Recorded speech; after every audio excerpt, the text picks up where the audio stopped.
다 같이 사도신경을 고백함으로 새벽 예배를 하나님께 드리겠습니다. 나는 전능하신 아버지 하나님, 천지의 창조주를 믿습니다. 나는 그의 유일하신 아들, 우리 주 예수 그리스도를 믿습니다.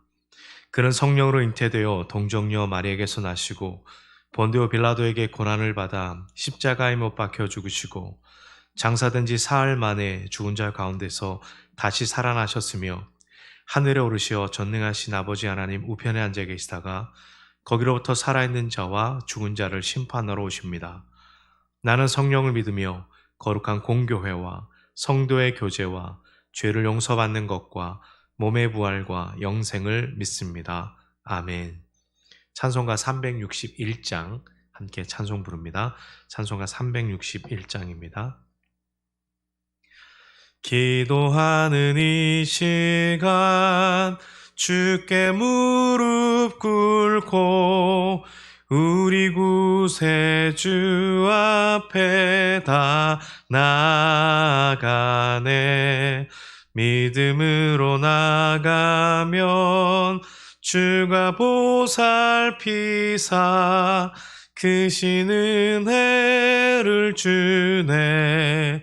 거기 기쁨 있네. 기도 시간에 복을 주시네. 고난 내 마음 속에 기쁨 충만하네. 기도하는 이 시간 주가 곁에 오사 인자하신 얼굴로 귀 기울이네. 우리 마음 비우고 주를 의지하면 크신 은혜를 주네. 거기 기쁨 있네. 기도 시간에 복을 주시네. 고난 내 마음 속에 기쁨 충만하네. 기도하는 이 시간 주께 엎드려서 은밀하게 구할 때 곧 응답받네. 잘못된 것 아뢰면 측은히 여기사 크신 은혜를 주네. 거기 기쁨 있네. 기도 시간에 복을 주시네. 고난 내 마음 속에 기쁨 충만하네. 기도하는 이 시간 주를 의지하고 크신 은혜 구하면 꼭 받으리라. 의지하는 마음에 근심 사라지고 크신 은혜를 주네. 거기 기쁨 있네. 기도 시간에 복을 주시네. 고난 내 마음 속에 기쁨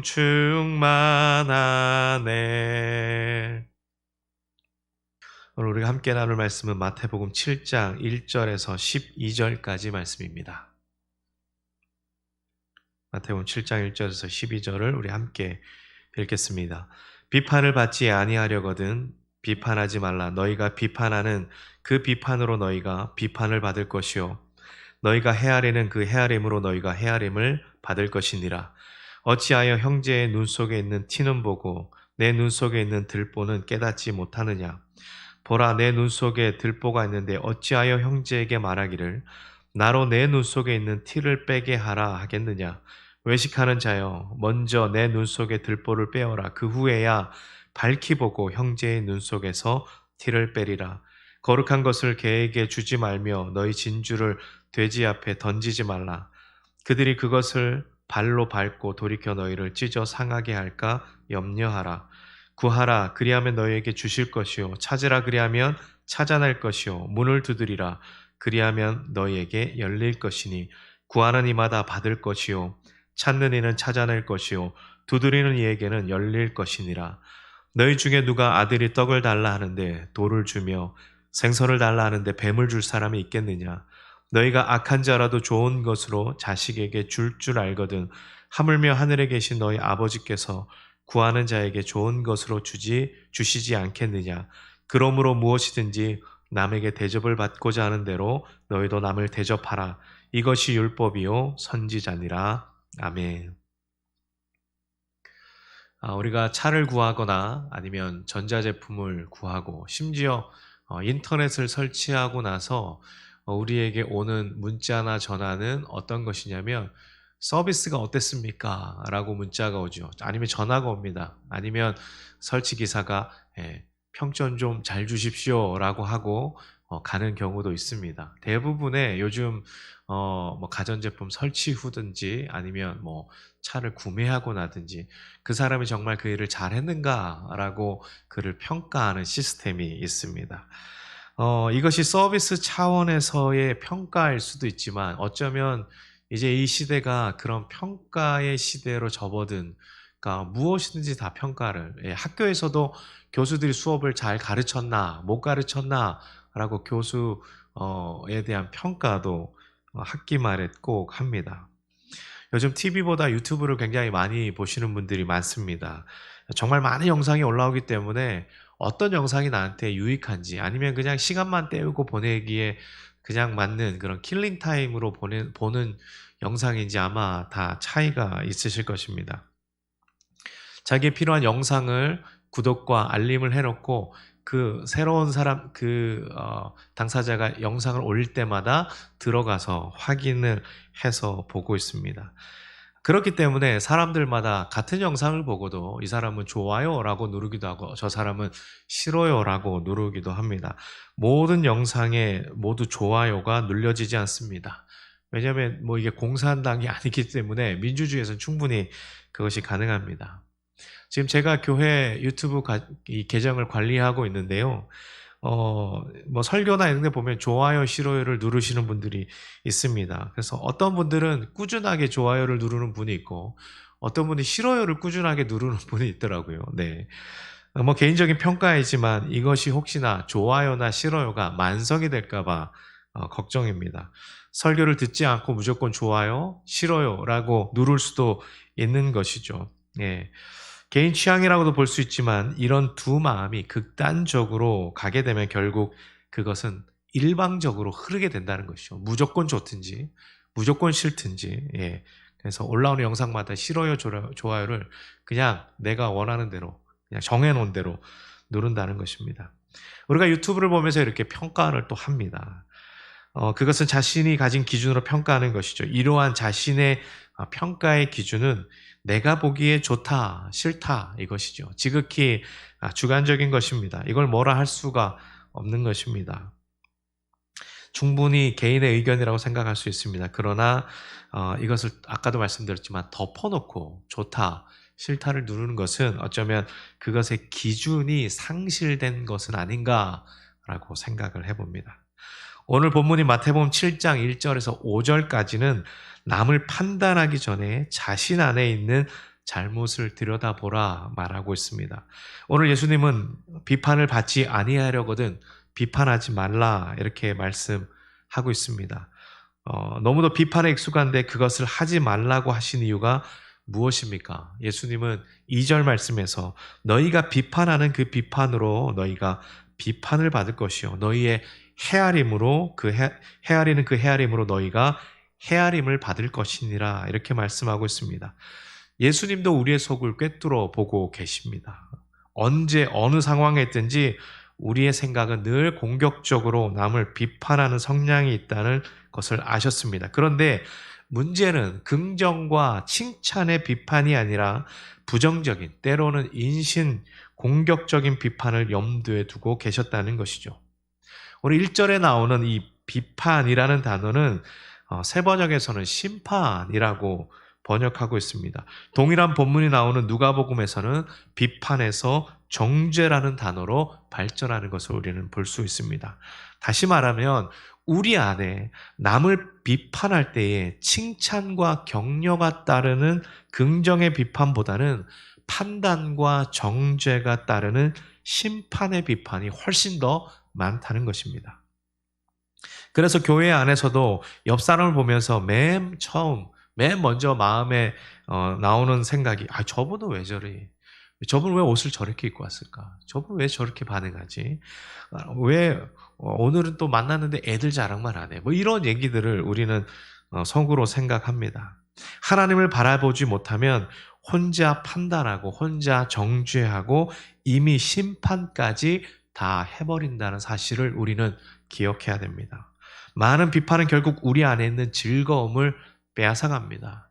남에 대한 뒷담화를 하다 보면 그 마음이 즐겁지가 않습니다. 오히려 더 마음이 힘들고 즐거움이 사라지게 되는 것이죠. 이런 것을 보면서 예수님이 뭐라고 계속해서 말씀하고 있냐면 3절, 4절, 5절에 이렇게 말씀하고 있죠. 형제의 눈에 있는 티는 보면서 내 눈 안에 있는 들보는 보지 못하느냐. 이중잣대에 대해서 말하고 있는 것이죠. 여러분 스포츠 경기를 하다 보면 심판은 어느 한 팀에 속해서 그 팀을 편파적으로 심판하는 것은 심판이 아니지요. 공정하게 해야만 올바른 심판이라고 할 수 있습니다. 그런데 어느 심판이 뇌물을 먹거나 아니면 자기가 좋아하는 그 팀에 대해서 일방적으로 좋은 쪽으로 판단을 내리고 심판을 한다면 사람들은 굉장히 그 스포츠 경기를 보면서 기분이 나빠할 것입니다. 이러한 이중잣대, 내가 어느 쪽, 내 안에 있는 잘못된 것이 있음에도 불구하고 남을 판단하는 것은 그것에 대한 심리가 욕심과 탐욕에서 시작된 거라는 것이죠. 우리가 흥정을 할 때도 더 깎으려는 사람과 더 받으려는 사람이 있지 않습니까? 예. 요즘은 잘 그런 것이 없는데 예전에 시장을 이렇게 다니다 보면 이거 뭐 미치고 파는 겁니다. 그런데 사실 파는 입장에서 보면 미치고 팔 이유가 없는 거죠. 예. 그 미치고 판다는 것은 저 사람 아직 미치지 않는구나라고 우리가 생각하는 거죠. 예. 그런 것을 보면서 결국은 자기에게 유리한 쪽으로 저울추나 아니면 이 저울을 갖고 있다는 것이죠. 그래서 잠언 16장 11절에서도 공평한 저울과 접시 저울은 여호와의 것이요 주머니 속의 저울추도 다 그가 지은 신 것이니라. 무슨 말이냐면 내가 주머니에 숨기고 내가 남 몰래 속이는 그 저울추도 하나님이 다 보고 계신다는 것입니다. 그런데 오늘 비유 중에서 보면 이런 이중잣대에 대해서 도저히 이렇게 용납할 수 없는 잣대가 있는 그것이 바로 이 티와 들보입니다. 여러분, 이 티와 들보는 차이가 너무나도 많이 나는 것이에요. 이 들보는 무엇입니까? 들보는 이 집을 짓는 데 있어서 가장 길고 큰 목재를 말합니다. 티는 그 들보에서 떨어져 나온 작은 조각, 그것을 얘기해요. 그래서 앞을 보지 못하는 분도 이것이 들보고 이것이 티다는 것을 분명히 알 수 있는 것이죠. 도저히 이거는 비교 자체가 안 되는 차이입니다. 그런데 자기 눈에 있는 그 들보는 보지 못하고 남에 있는 그 티를 보면서 나무라고 꾸중하고 비판한다는 것이 있다는 것이에요. 여러분, 왜 내 안에 있는 들보를 볼 수 없을까요? 그것은 자존심 때문입니다. 이것을 우리가 정말 귀 기울여서 들어야 됩니다. 내가 자존심이 있으면 남들이 나에게 이야기하는 것은 전혀 나에게 문제가 되지 않습니다. 그건 내 얘기가 아니라고 생각할 수 있기 때문이에요. 그런데 분명히 기억해야 될 것은 본인이 겸손하지 않고 자기를 돌아보지 않으면 자기 자신 안에 있는 티보다 더 큰 들보를 볼 수 없거니와 보고 싶어 하지 않는다는 것입니다. 그래서 나는 문제가 없다라고 말하죠. 말씀을 들을 때에 저 말은 저 사람이 들어야 될 말씀, 저 말은 저 사람이 들어야 될 말씀이라고 생각하죠. 말씀을 가장 먼저 나에게 적용해야 되는 것입니다. 이 말씀은 다른 사람을 비판하기 위해서 내 자신의 들보를 먼저 보라, 다른 사람을 판단하기 위해서 너의 들보를 먼저 보고 그 사람의 티를 지적해라. 이 말씀이 아닙니다. 내 자신의 상황에 집중하여 보라는 것에 초점이 있습니다. 비판하고 심판하기 위해서 내 들보를 봤으니 이제는 너의 차례다. 아니요. 그 말씀이 아닙니다. 자기를 돌아보는 것은 신앙생활에 있어서 굉장히 중요합니다. 자기를 돌아본다는 것은 자기의 개인의 영성을 돌아본다는 의미입니다.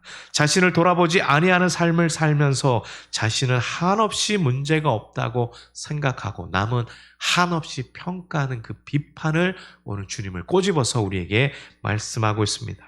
경고하고 있습니다. 자신과 세상에 대해서 높은 도덕적인 행동의 기준을 가져서는 안 된다는 뜻이 아니라 예수님은 도덕적인 실패를 놓고 서로 깔보려고 하는 그 유혹은 바로 내가 하나님이 되고자 하는 유혹이 있다는 것입니다. 그런데 우리는 하나님이 아니기 때문에 그 유혹은 바로 연기를 하라는 유혹, 위선자가 되라는 유혹입니다. 남들에게 이래라 저래라 많이 이야기하는 사람이야말로 위선자, 유혹에 빠지지 말 것을 말씀합니다. 비판을 위해서 내가 깨끗해짐이 아닙니다. 서로가 서로에게 하나님 노릇하고자 하는 그러한 유혹을 이겨내고 피하기 위해서 자신의 들보에 집중해야 된다는 것입니다. 여러분 이거 중요합니다. 왜냐하면 나의 들보를 본다는 것은 나를 돌아보기도 하지만 내가 저 사람이 어떻다 저떻다 판단하고자 하는 그런 하나님이 되고자 하는 그 유혹을 끊어버리는 것이에요. 예수님은 그것을 말씀하고 있습니다. 그리고 7절에서 12절은 기도에 대한 이야기를 말씀하고 있습니다. 구하고 찾고 문을 두드리면 정말 하나님이 우리가 원하시는 요청을 들어주실 것이라고 약속을 하고 있습니다.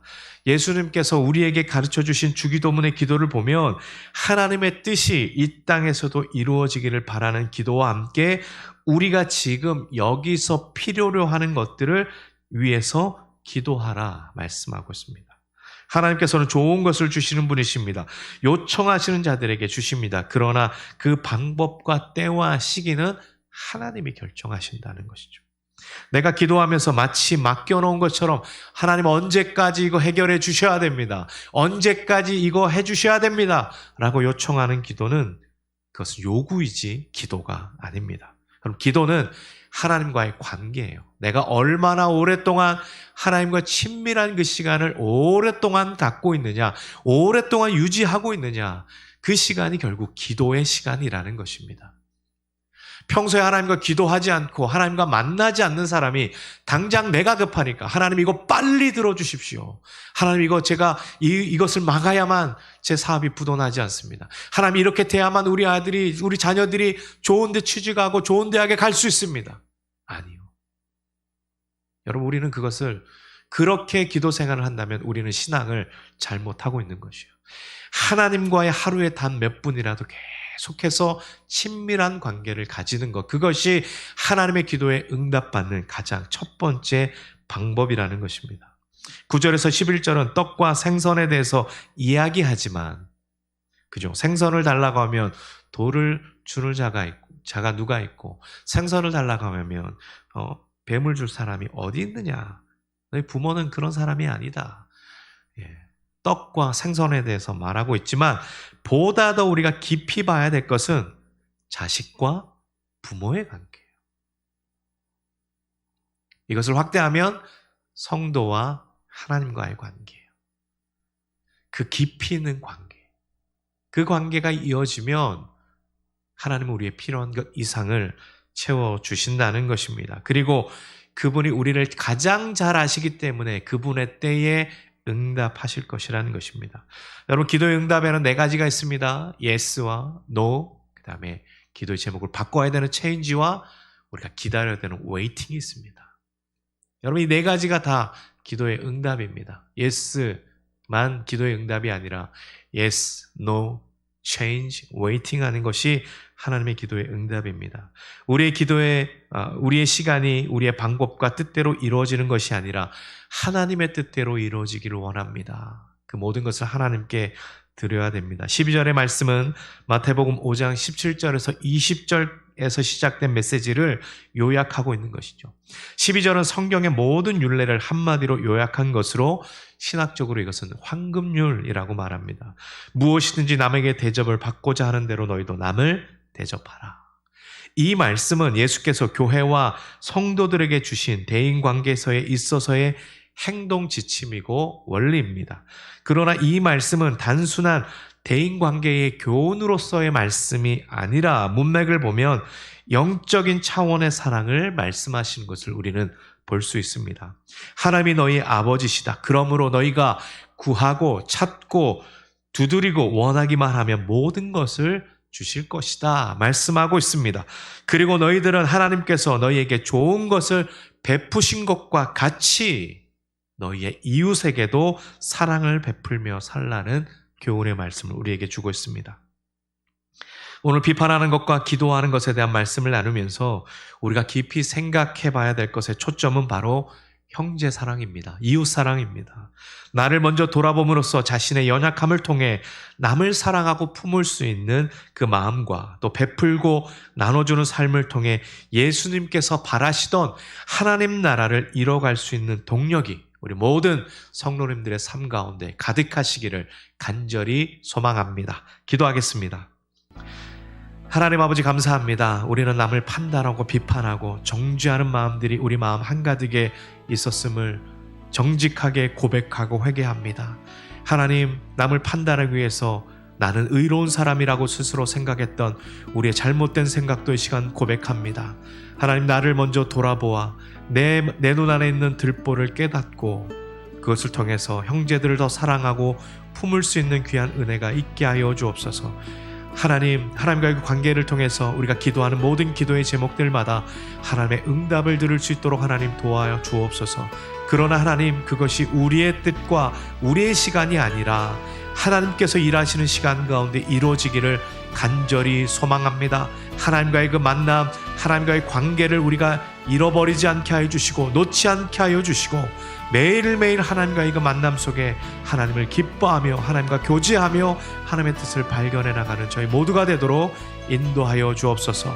오늘도 살아갈 때에 우리 사랑하는 아가페 교회 성도의 모든 삶이 주님의 사랑을 누리고 그 사랑을 흘려보내는 통로가 되도록 인도하여 주옵소서.